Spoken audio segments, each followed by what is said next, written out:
Welcome back sa mundo ng showbiz kung saan ang bawat ngiti ay may katumbas na tanong at ang bawat katahimikan ay may itinatagong sigaw.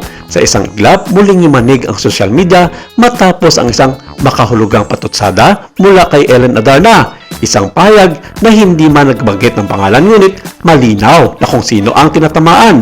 Sa gitna ng mga salitang puno ng ironiya at galit, muling nabuhay ang mga sugat na nakaraan at muling bumukas ang mga pintong matagal nang sinarhan ng publiko. Isang simpleng pangungusap ngunit puno ng lalim, mga pait at galit na tila hindi pa rin humuhupa. Sa kanyang bagong video post sa kanyang social media, hindi na nagpaligoy-ligoy pa si Ellen Adarna ang kanyang damdamin.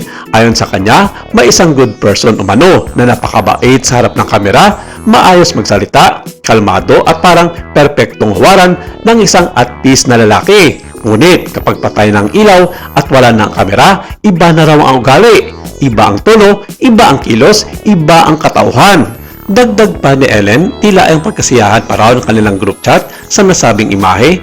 Wish namin sana maging ganyan ka talaga kung ano ka sa kamera. Isang hiling na may kasamang tawa, ngunit ng tawang iyon ay tila puno ng sugat. Mga sugat na hindi basta-basta naghihilom. Bagamat hindi niya direktang pinangalanan ang tinutukoy, mabilis naman nagdugtong-dugtong ang publiko. Lalo na't kasabay ito ng isang panayam kay Direk Ramsey kung saan sinabi ng aktor na siya raw ay at peace na, mas pinipiling tinutukan ang sarili at ang kanyang pamilya.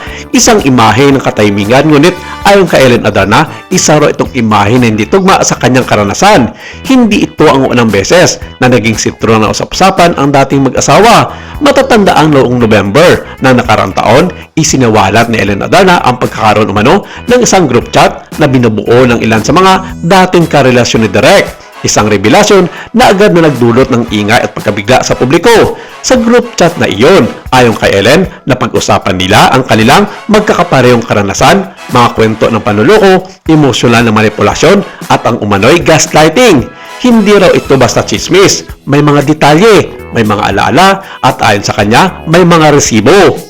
Dito nagsimulang magbago ang tono ng istorya. Hindi na lamang ito tungkol sa isang hiwalayan. Ito ay naging isang mas malalim na investigasyon ng kung sino ba talaga ang taong hinahangaan ng marami sa harap ng kamera. Mas lalong umigting ang kontrobersya ng ilabas ni Ellen Adarna ang isang audio recording. Isang recording na umano'y naglalaman ng kanilang matinding pagtatalo. Sa audio na iyon, narinig ang pagsisigaw, ang galit at ang emosyon na matagal nang kinikimkim.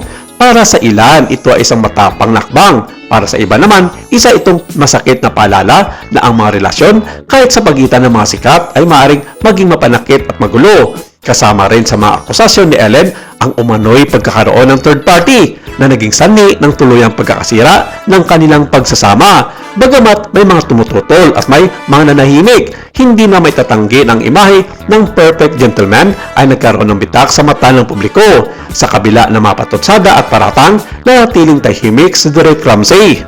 Sa kanyang mga panayam, paulit-ulit niyang sinasabi na siya ay at peace na. Mas pinipiling alagaan ang kanyang sarili at ang kanyang pamilya. Ngunit sa mundo ng showbiz, ang katahimikan ay madalas ding binabasa bilang isang mensahe. Tanong na marami, ito ba ay tunay na kapayapaan o isang paraan upang umiwas sa mas malalim na usapin?